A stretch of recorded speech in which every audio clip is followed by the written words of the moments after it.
अस्सलामुअलैकुम वरहमतुल्लाह। दोस्तों, मेरा नाम अफसान रज़ा और आप देख रहे हैं AR दीनी नॉलेज। दोस्तों, स्वागत है आपका हमारे यूट्यूब चैनल AR दीनी नॉलेज में। उम्मीद है कि आप तमाम खैर व आफ़ियत से होंगे। दोस्तों, आज की वीडियो में हम आप हज़रात को बताने वाले हैं कि अबू जहल के हाथों में, अबू जहल की मुट्ठी में कंकड़ियाँ बोल उठी, अस्सलातु वस्सलामु अलैका या रसूल अल्लाह, अस्सलातु वस्सलामु अलैका या नबी अल्लाह। तो दोस्तों, ये कंकड़ियाँ क्यों बोली? दोस्तों, वीडियो को आखिर तक देखें, बात इंशाअल्लाह तबारक व तआला ज़रूर समझ में आएगी। दोस्तों, वीडियो शुरू करने से पहले आपसे छोटी सी गुजारिश है, अगर आप हमारे चैनल पर नए आए हैं तो हमारे यूट्यूब चैनल AR दीनी नॉलेज को सब्सक्राइब करें, साथ में बेल आइकन भी दबाएं ताकि आप कल की वीडियो सबसे पहले देख सकें। दोस्तों, इस दुनिया में बहुत सारे अंबिया इकराम तशरीफ़ लेकर आए और अल्लाह रब्बुल इज़्ज़त ने हर एक नबी को अलग अलग मुअजिज़ा अता किया, लेकिन अपने प्यारे हबीब सल्लल्लाहु ताला अलैहि वसल्लम को अल्लाह रब्बुल इज़्ज़त ने वो मुअजिज़ात अता किए जो किसी नबी को अता नहीं किए।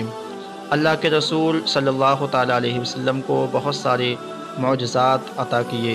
उन्हीं मुअजिज़ात में से एक मुअजिज़ा ये भी है कि अबू जहल हुज़ूर की बारगाह में कुछ कंकड़ियाँ लेकर के आया, तो उसने पूछा कि बताओ मेरी मुट्ठी में क्या है। तो अल्लाह के रसूल सल्लल्लाहु ताला अलैहि वसल्लम ने इरशाद फरमाया, मैं बताऊं या वो बता दे जो तेरी मुट्ठी में है। तो अबू जहल ने कहा, इससे बेहतर क्या बात है कि जो मेरी मुट्ठी में है वो बता दे। तो अल्लाह के रसूल सल्लल्लाहु ताला अलैहि वसल्लम ने इरशाद फरमाया, तो अपनी मुट्ठी को अपने कान के करीब लेकर के जा।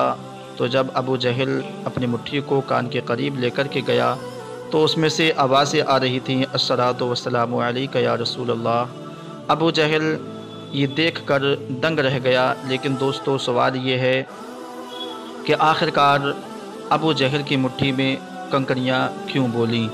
तो दोस्तों, इस वजह से अबू जहल ने सवाल किया था कि मेरी मुट्ठी में क्या है, लेकिन अल्लाह के रसूल ने ये नहीं फरमाया तेरी मुट्ठी में कंकड़ियाँ हैं। इसलिए कि अल्लाह के रसूल सल्लल्लाहु ताला अलैहि वसल्लम जानते थे कि साइंस इतनी तरक्की कर जाएगी, कल की साइंस इतनी बुलंद हो जाएगी, इतनी तरक्की कर जाएगी कि वो इंसान के पेट पर मशीन लगाकर ये बता देगी कि इसके पेट में कंकड़ियाँ मौजूद हैं, और ये भी बता देगी कि इसके पेट में कितनी कंकड़ी मौजूद हैं, कितने साइज़ की कंकड़ी मौजूद हैं।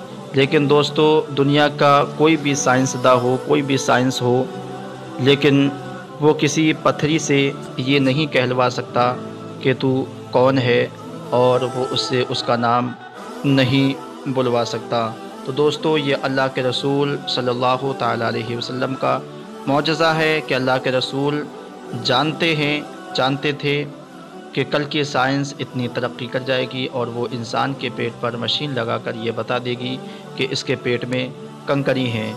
इसी वजह से अल्लाह के रसूल सल्लल्लाहु ताला अलैहि वसल्लम ने इस बात को मद्देनज़र रखते हुए ये नहीं फरमाया कि ए अबू जहल तेरी मुट्ठी में कंकड़ी हैं, बल्कि ये फरमाया कि तू अपने कान के करीब लेकर के जा। तो कंकड़ियाँ अबू जहल के मुट्ठी में बोल पड़ी। दोस्तों, ये है इसकी वजह कि कंकड़ियाँ अबू जहल के मुट्ठी में क्यों बोल उठीं। दोस्तों, वीडियो अच्छी लगे तो लाइक और शेयर ज़रूर करें, सब्सक्राइब करना बिल्कुल ना भूलें। मिलते हैं अगली वीडियो में अच्छी खबर के साथ। अस्सलामु अलैकुम व रहमतुल्लाह।